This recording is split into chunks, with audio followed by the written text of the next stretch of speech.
Imagine for a moment being born into a position of honor, entitlement, and power. The weight of everything and everyone you have ever known rests upon your shoulders, and scrutiny does not solely come from your adversaries, but from your closest family. Those meant to support you question whether you are up to the task, and, at the first opportunity, they send you away to the furthest reaches of the world. At first, you would think this is Aang's story, the 12-year-old boy who discovered he was the Avatar at the onset of war. But it isn't. Not completely, anyway. In Avatar: The Last Airbender, we are presented with a straightforward story dynamic at the onset. A magical boy with the power to save the world. Some everyday people willing to help aid him in his quest against an evil empire.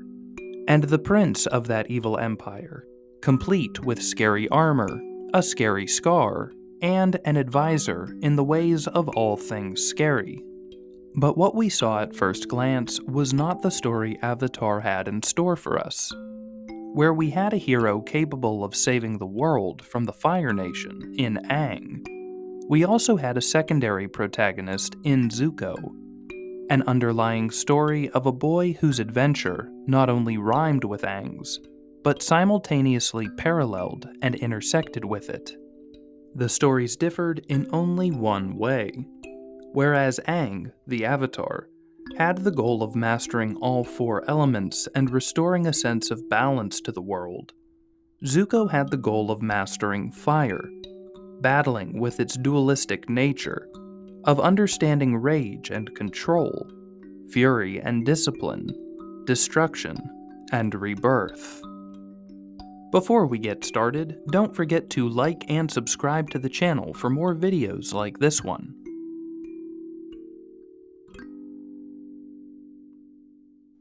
Zuko was born into a position of honor, knowing that he was a prince of the Fire Nation, believing that the Fire Nation was doing the right thing by spreading their culture to the rest of the world.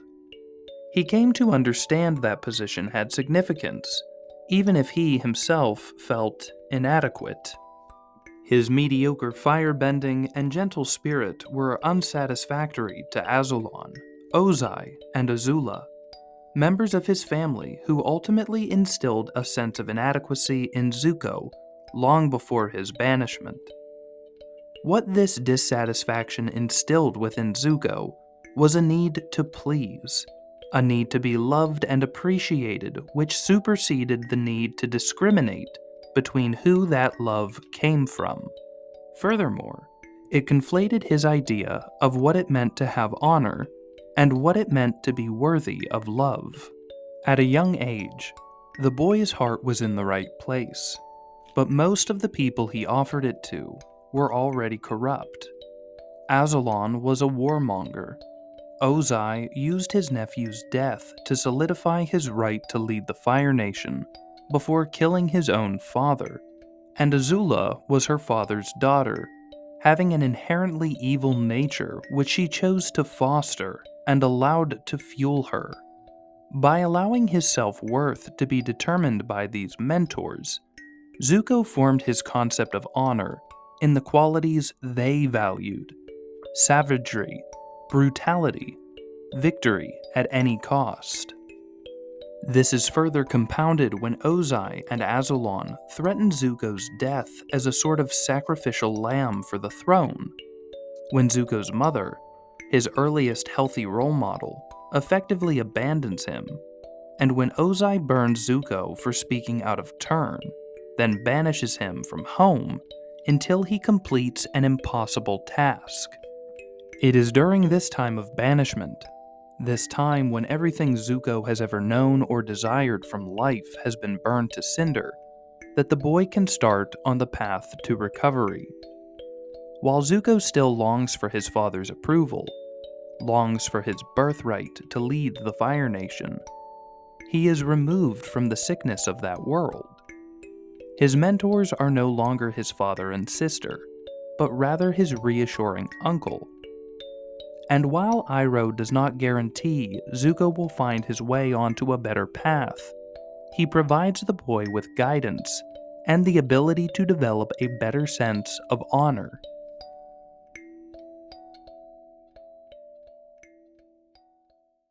As Zuko attempts to track down the Avatar, we get a better sense of his emotional nature, his tendency to lash out at the slightest insult or questioning. It is almost as if the burn on his face has permeated to the deepest layer of who Zuko believes himself to be. Not only is his physical image distorted by the wound, but so is his deeper self-image. This is most justified following Zhao's statement that if Ozai truly loved Zuko, he would allow him to come home. While Zuko's response is a dangerous overreaction, it is nothing if not understandable. No matter how many years pass, no matter how long after the final events of the Avatar series, the scars of his father's indifference will hurt. But when an event cannot be changed, all that is left is an individual's response. Zuko, in response to Zhao's disrespect, and in response to his own distorted sense of identity, takes on the persona of the Blue Spirit. The act fulfills 3 objectives, all of which give insight into Zuko's deeper thought process and derivation of pride. First, by taking on the identity of the Blue Spirit, Zuko spitefully releases the Avatar from Zhao's captivity. He would rather see Aang go free than give Zhao the honor of capturing the Avatar. Second, it illustrates that Zuko does not care if Aang is captured and the Fire Nation's chances of winning the war are preserved, if it means he loses his opportunity to win favor with his father. Zuko is not primarily motivated by nationalism and the glory of his people. He is driven by his need for acceptance from Ozai. Third, the Blue Spirit is a facade, a way to cover up Zuko's literal identity, but also a figurative means for Zuko to hide the disparity between his actions and desires, the destiny he wants for himself, and the destiny his father imposed upon him. It is only when Zuko throws away the mask that he must face these opposing desires. He cannot be Prince Zuko, the Avatar Hunter, and then change into the Blue Spirit, rescuer of Aang and Appa. He must grapple with these 2 dragons, these 2 paths for his life.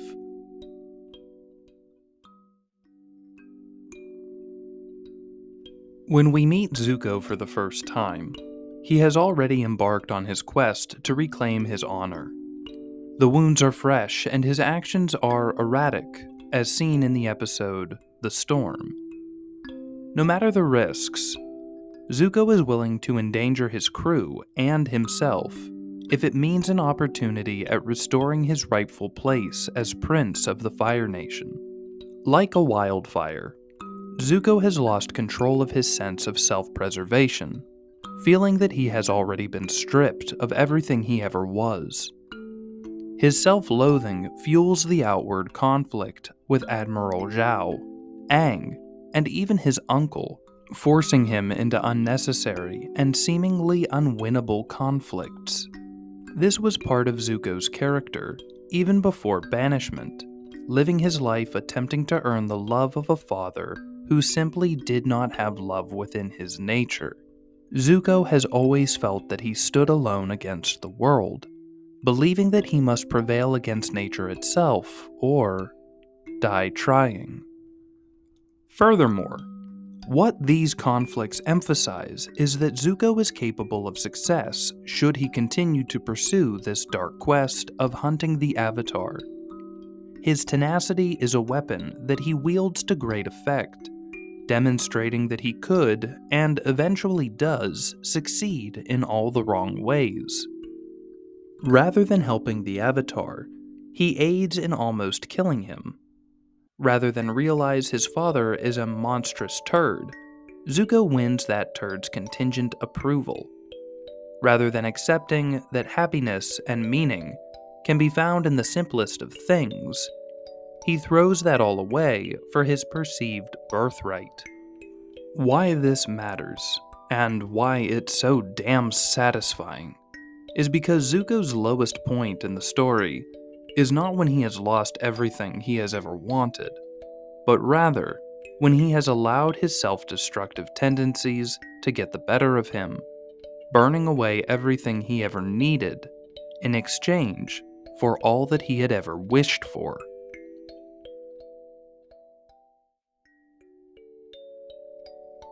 The first 3/4 of the Avatar series, we are shown Zuko's dualistic nature. We see that he repeatedly undermined Zhao in capturing the Avatar, but also attempts to save the Admiral when at the North Pole.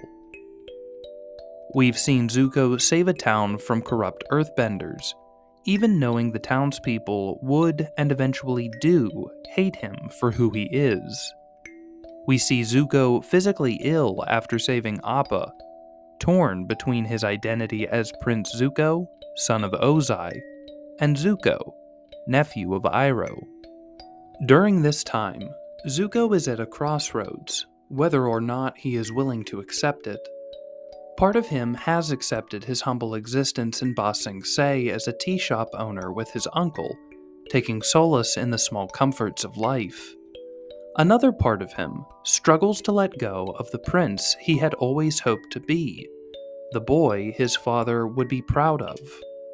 Even after freeing Appa and Zuko's ensuing sickness, the boy is not free from his desire to return home and reclaim his honor. It is not until Zuko successfully attains everything he has wanted that his dualistic nature can finally shift and the boy can wholeheartedly realize his need to change. I love this, because it is a genuine human experience to know something is bad for you and do it anyway.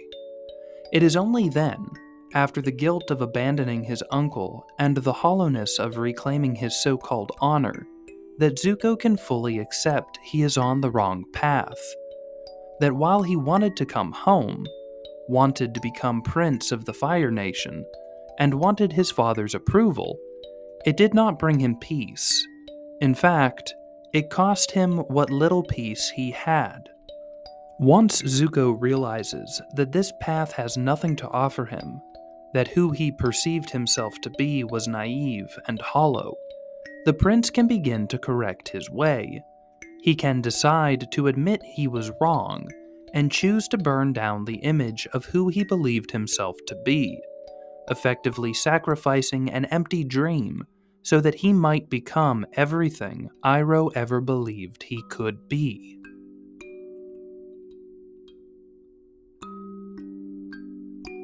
After accepting the need to change, Zuko must overcome several obstacles. Not only must Zuko reject his father's idea of who he should be, but Zuko must actively work to oppose his father's plans of conquering Ba Sing Se by joining the Avatar. He admits to Ozai, "Because I know my own destiny. Taking you down is the Avatar's destiny." This shows a massive shift in Zuko's perception of himself and his role in the world. He is not the prince of the Fire Nation, at least not the Fire Nation that Ozai has made. What's more is that Zuko accepts that he is not the central figure in this story of the war. It is not for him to be the warrior who killed the Avatar and brought glory to the Fire Nation. Rather, he is a mentor for the Avatar to restore peace. He shows humility in accepting his destiny as a teacher and offering himself in service to Aang. Zuko's decision can best be thought of as a life-threatening leap of faith, letting go of everything he has worked for, becoming a traitor to the most powerful army on the planet, so that he can hopefully find a group of 4 children, a group that likely despises him, all in an attempt to make amends and offer himself in service to the Avatar. Zuko then proceeds to demonstrate humility in asking forgiveness from a longtime enemy, accepting the dismissal of his plea, and actively working to earn the team's forgiveness and eventual trust. It is one thing to admit wrongdoing, another to change, and finally, another to actively go about making amends. This growth, this change in Zuko's character, is wonderfully executed by the writers, because it has been a change occurring ever since his arrival in Ba Sing Se.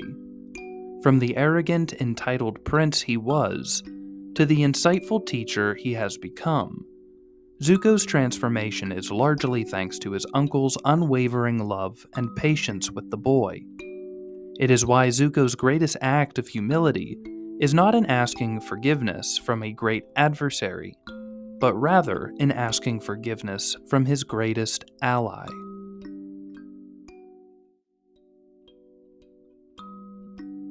Initially, Zuko is presented as an angry, short-sighted teenager, never thinking things through, never thinking past the immediate task at hand, be it capturing Aang at the North Pole, finding Appa beneath Ba Sing Se, or betraying his uncle for Azula and Ozai. Likewise, his sense of honor is superficial and short-sighted, believing that conditional love and admiration are synonymous with honor.